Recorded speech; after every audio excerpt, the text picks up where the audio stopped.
What up, everyone? This is NYG Jeffy T 3285, back for a quick WrestleMania 38 Night 2 recap. Now, overall, the WWE actually was having themselves a pretty solid weekend. There were a lot of good solid matchups that happened the night before on WrestleMania Night 1 and also on NXT Stand and Deliver, headlined by the incredible return and great match by Cody Rhodes against Seth Rollins. Also, Bianca Belair winning the Raw Women's Championship in a great match against Becky Lynch. And then for the first time in 19 years, Stone Cold Steve Austin makes his return to the ring and has a really fun no-holds-barred match against Kevin Owens. And overall, the show was very good. And NXT Stand and Deliver had some great matches itself. So coming into night 2, it had a lot to, keep the momentum up, keep that high potential going on after what WWE was doing the past night. So, to start off the night, you had a really nice embracing moment with Triple H coming in at the beginning of the show, and essentially coming out with his great ring entrance, coming out to the game theme, walking down to the ring with his iconic Triple H spewing the water to the crowd, and then he went into the ring and he proceeded to place his wrestling boots down on the ground, symbolizing that this was it and he was officially retiring.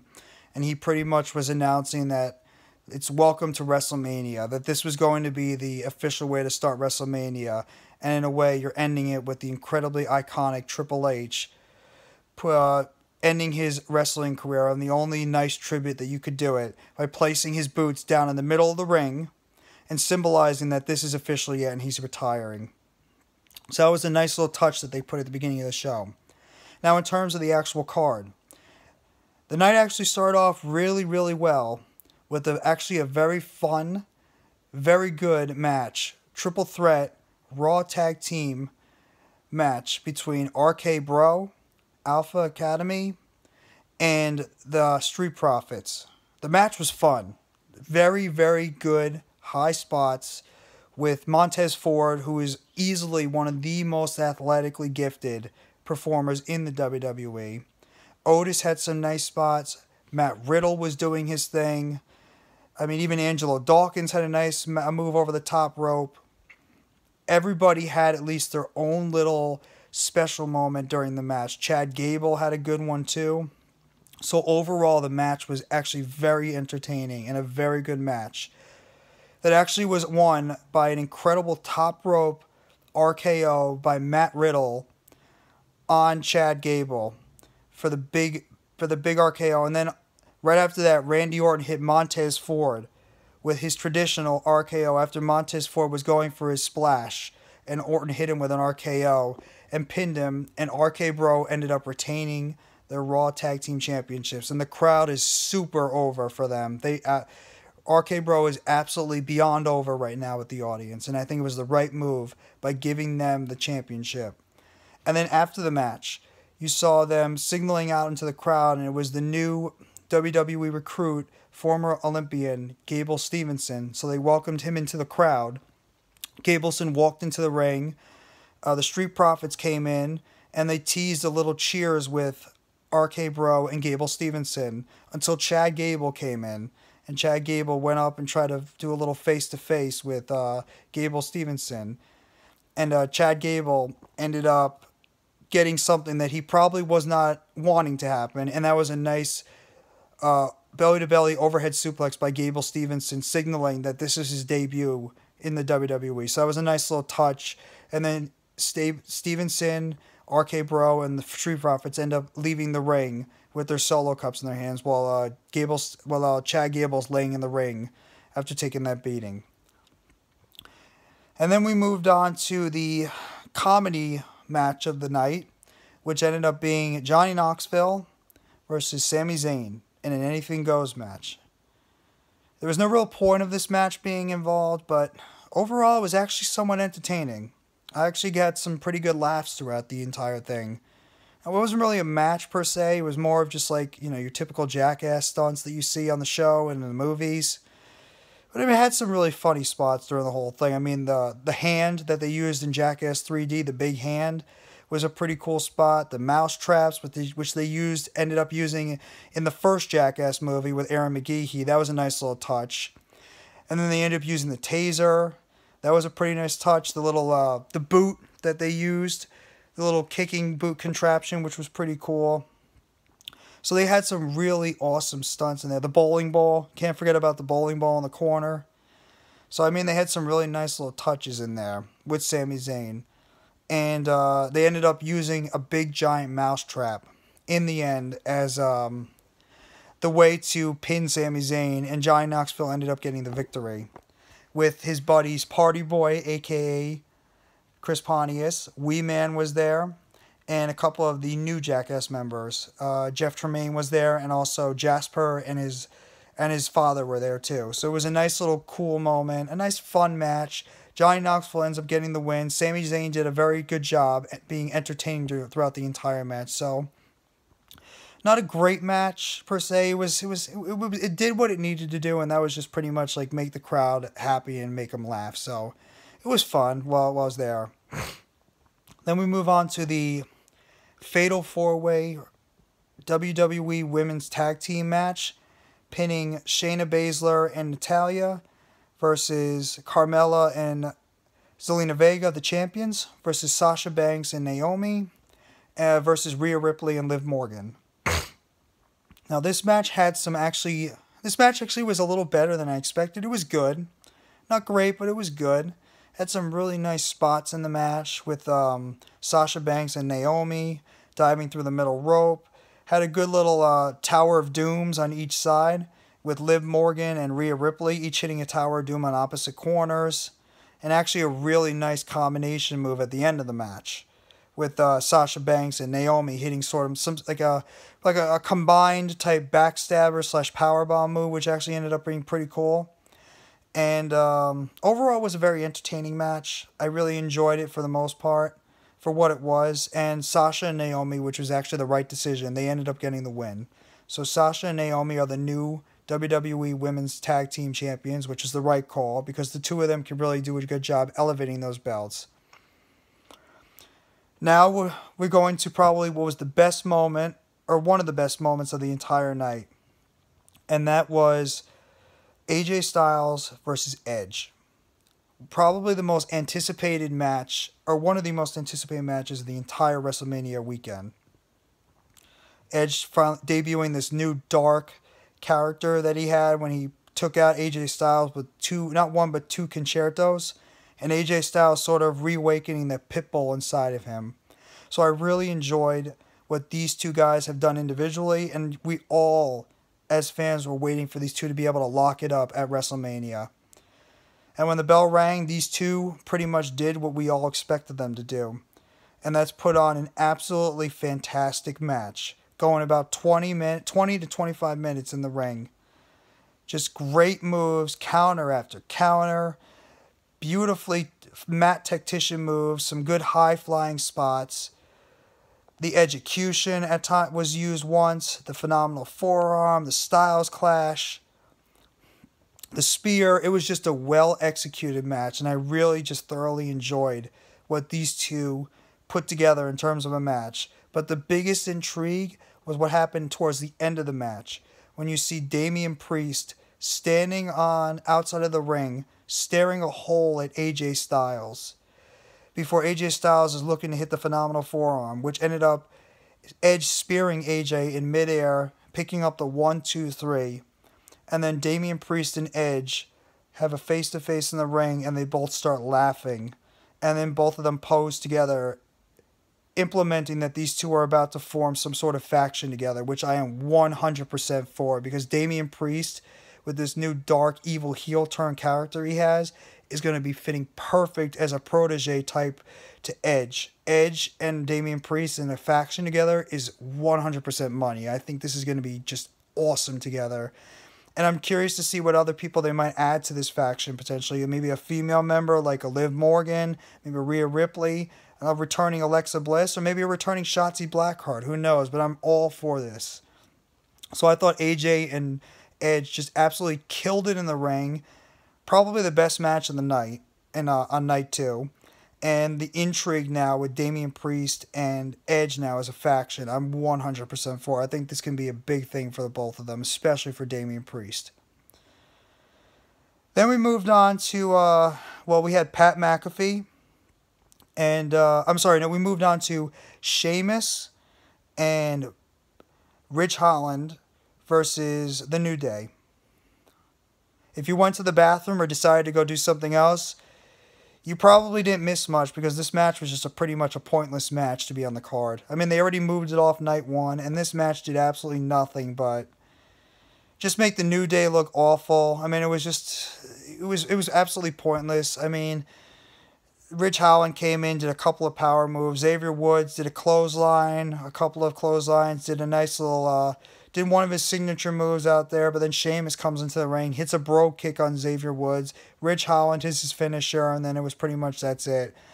Then the match was over. Ridge Holland and Sheamus end up winning the match. Butch comes in and starts wailing out at Xavier Woods, but it was just pretty much it was a pointless match, something you didn't need to add to the card. I mean, you could have easily just put you could have easily just put Finn Balor on there to defend his U.S. title. You could put a Ricochet on there to defend his Intercontinental title. You did not need to put this match on there. I thought it was just a waste of time.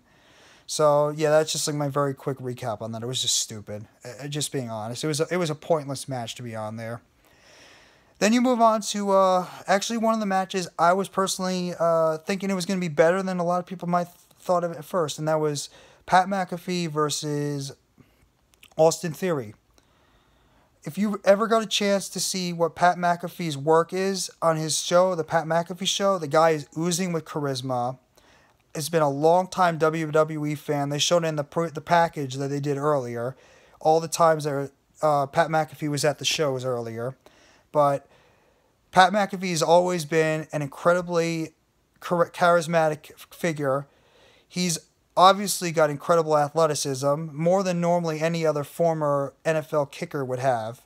And if you got to watch his match that he had with Adam Cole in NXT a couple of years ago, you could just see how incredibly athletic and gifted this guy is, and what a quick learner he is, too, in terms of learning the WWE game. I was actually thoroughly impressed with what Pat McAfee did in this match. With with the springboard moonsault and landing it, with that really well-timed jump on top of the top rope, and a beautifully executed superplex off the top rope. I just was absolutely impressed with what Pat McAfee did in this match overall. And even Austin Theory playing that, arrogant, young, cocky heel that you just wanted to swat away and get rid of. It actually ended up working very well together. And then you obviously added the Vince McMahon element, who was sitting there on the sidelines waiting for his chance to, see his protege, Austin Theory, do his thing. McAfee ended up getting the win, which is actually a little bit of a surprise because I figured they would let Theory go over. But then the really fun part of this entire night started, or this entire segment and match started, when Vince McMahon, 76-year-old Vince McMahon, decides to challenge Pat McAfee in the ring. Rips off his blazer, sitting there in his muscle shirt, 76 years old, coming into the match, about to have a big-time match with Pat McAfee. I mean, it's only WrestleMania you're going to see something like this, and Vince McMahon will do whatever it takes to sell a WrestleMania match. But that was something that nobody was expecting. And then, of course, Austin Theory, with his nefarious ways, comes out and decides to start helping Vince McMahon beat the crap out of Pat McAfee during this impromptu match between Vince McMahon and Pat McAfee. And then Vince McMahon ends up taking a football and punts it into Pat McAfee's face right after Austin Theory hit a crotch blow in between the posts on Pat McAfee, and Vince McMahon ends up winning the match. So then Pat McAfee is kicked out of the ring on the side, and Vince McMahon and Austin Theory are sitting there celebrating, enjoying, like, you know, what they just did. And then all of a sudden the glass breaks, and here comes Stone Cold Steve Austin again down to the ring. Vince McMahon has that classic look on his face, just like, oh no, here we go again. And Austin steps into the ring to a ginormous pop by the crowd. And everybody's just losing their minds. You get that classic Attitude Era feeling all over again as you see Vince McMahon and Stone Cold Steve Austin once again staring each other face to face, with Austin Theory just standing on the background, just taking it all in, essentially. And then Austin Theory tries to go over and get a sneak attack on Stone Cold Steve Austin. Austin just gives a couple of punches to him and then hits Austin Theory with a stunner. Theory rolls out of the ring, and then what seems like it's just always, you could do it as many times as possible and it never seems to get old. Vince McMahon and Stone Cold Steve Austin standing in the middle of the ring together in 2022 just gives you shades of the Attitude Era during the 1990s, late 1990s all over again. They have a little bit of words with each other. Vince McMahon ends up wanting to have a toast with Austin Theory, or Stone Cold Steve Austin. Stone Cold and Vince have that, you know, typical pretend, like nothing's going to happen. They're just going to have a toast and it's just going to be all good. And then Stone Cold, well, he tried to stun Vince McMahon, but Vince McMahon fell down during the stunner, falls on his ass essentially, gets back up, and essentially walks right into Stone Cold Steve Austin for the stunner. And you just see Austin just cracking the hell up. Vince McMahon trying so hard to sell where it was just an absolute complete botch. But I mean, what do you expect from a 76-year-old Vince McMahon who was already incredibly uncoordinated to begin with? Austin's just sitting there laughing his ass off the entire time, just enjoying everything that's going on. And then he ends up pointing out to Pat McAfee and just like says he wants him to come in and have a toast himself. So then McAfee and Austin end up having a nice little toast. And Pat McAfee had maybe one of the best sells to the Stone Cold Stunner I've ever seen. He just pretty much corpsed his way with the stunner and just fell down like a ton of bricks after Austin hit him with a stunner in classic Stone Cold Steve Austin fashion. So you not only got one, but two memorable nights with Stone Cold Steve Austin, and it was just an absolutely incredible moment. Something you will never forget. And overall, I mean, the segment was just absolutely just so enjoyable overall. And I really was just, as a fan of wrestling for over 25, 30 years, that was probably one of the happiest moments I could say I've had in years. It was just seeing Stone Cold Steve Austin just have these incredible moments these past couple of nights. So that was just a great moment to have for WrestleMania.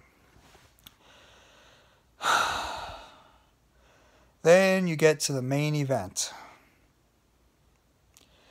The greatest wrestling match of all time, hyped up, supposed to be this incredible match they've been hyping up since before the Royal Rumble. The Tribal Chief versus Cowboy Lesnar.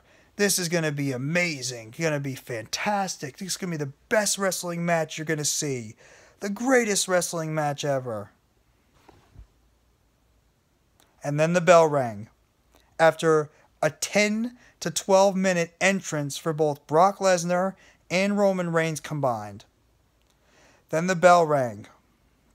And I swear it's like they turned the clock back to 2018 SummerSlam, but worse.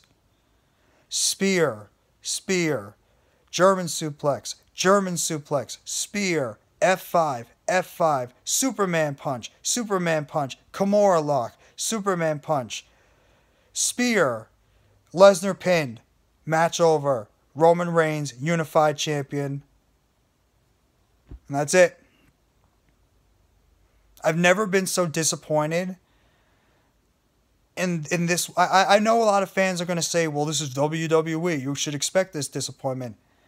They actually were putting on a really good show this past weekend. WWE WrestleMania was actually turning out to be a really good show, and you followed it up with what the match you've been hyping up the most since Royal Rumble with that hot garbage. That's what you do for your WrestleMania main event that you've been hyping up forever? You made Brock Lesnar look like an absolute fool in the ring. You made him look like a chump. You might as well have just taken James Ellsworth, signed him up, thrown him in the ring with Roman Reigns, and have Roman Reigns just do his move and just finish him off. Because that's exactly how it felt. It felt like Brock Lesnar was just a cruiserweight thrown into the ring with how they're billing Roman Reigns right now. It was just awful. It was just such a sour note to put out on actually what turned out to be a pretty good WrestleMania night. And I'm just absolutely disappointed in just how they closed the show. There was no surprises at all. There was no interesting angles. There was nothing special about it. Now maybe they had to restrain the match a little bit because of the fact that they were running out of time or something. I'm not sure. But it was just so stupid and pointless why they did that. You just made your guy that you were building up to be like the beast incarnate, putting out good matches before. Like, you made him into this great character only to have him lose in 6, 7, 8 minutes to the Tribal Chief and not even putting out like a legit good match like you promised. It was really a major sour note for what actually was more of a positive WrestleMania. It was just a really terrible way to end it. And now, what do you do with Roman Reigns? Who's going to face him now? He's beaten John Cena. He's beaten Kevin Owens. He's beaten Brock Lesnar now. He's beaten Shinsuke Nakamura. He's beaten all these guys. Kevin Owens. Sami Zayn. He's beaten all your top guys. Big E. He's beaten all your top guys out there that you put against him. Who's going to be the one to take out Roman Reigns and finally end the Tribal Chief era? Is it going to be The Rock? Are you going to start bringing out The Rock on WrestleMania SmackDown? WrestleMania after SmackDown? Is that what you're going to do? Set up a match between the two of them? Are you going to promote one of the young guys on the roster who you think is going to be that future big star and have them be the one to finally take on Roman Reigns and have them, have that big time moment of being the one to finally take down the Tribal Chief? For an overall, actually very fun weekend for WrestleMania, this was an absolute dud way to end it. So I'm just curious to see what's going to happen now on the Raw after WrestleMania, the NXT after WrestleMania weekend, the SmackDown after WrestleMania weekend, what storylines they're going to build, which characters they're going to bring back, who's going to debut from the NXT roster, what feuds we're going to get. That's when I'm intrigued now. This is when you usually want to have your new stories being built up. So I'm curious to see what's going to happen. If you liked this video and if you enjoyed this Night 2 review of WrestleMania 38, please hit the like button. Make sure you subscribe to NYG Jeffy T 3285. And please leave a comment below on what you felt WrestleMania Night 2, how you felt about it, what you wish was different, and how your overall feeling for WrestleMania weekend was. Thank you very much. I hope you have a fantastic night, and I will talk to you guys later. Take it easy. Peace.